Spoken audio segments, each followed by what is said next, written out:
2S got nerfed by adding 6 frames of recovery, making it -37 on whiff and -13 on block. It is still a very strong normal, but the extra recovery frames makes it harder to confirm if you plan on dashing up after, and leaves you at best +10 when you try to true string from one bullet. Since it's more whiff punishable now, you may want to use 2K even more than normal, and continue to mix up air approaches especially when they're cursed.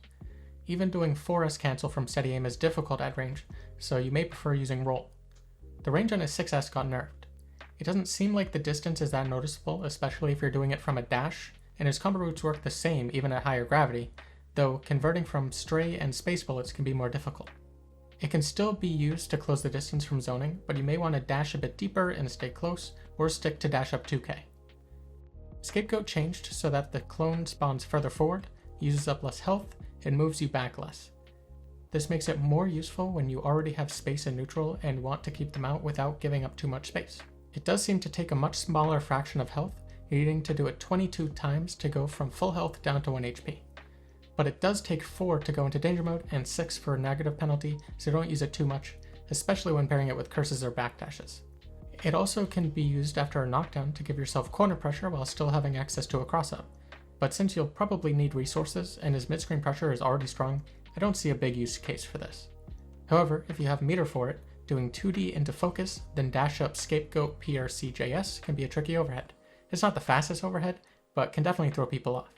And you can use the Scapegoat as a wall to keep them close enough to do roll-through mix-ups on top of it while mixing in meaties. Unfortunately, it puts you too high up for a JP or JK to connect on crouchers, so JS is the best you can do. You can set this up after an airborne 6K, but it doesn't leave you very plus, and you can just corner to corner, so there isn't really a need for it. But you can do this PRC overhead even after an FD'd 6K, so it can be useful there too. Though I like roll-up PRC J3K more from 6K, giving a second mix-up on block and better damage on hit. Without meter, the only positive I can really see is that if they try to wake up backdash, you can punish with a quick button. Generally, it seems much more useful in neutral, since it now at least lets you avoid most large attacks while not pushing yourself to the corner as fast. While there are a few moves that can still reach you, mixing this with curse gives you a ton of room to work with. While it is a universal change, the YRC both helps and hurts him. After getting YRC'd, he no longer faces immediate pressure, and against characters with slower ranged options, he can just do curse to be in a strong situation again. To be a bit more safe, doing backdash is great, and even backdash into curse or scapegoat can be good. The downside is you no longer get YRC into 5K then mix, but the quick RPS is going into steady aim to catch them being defensive, even punishing backdash, dash success to catch them being patient or backdashing but losing to mashing, or 2S to frame trap.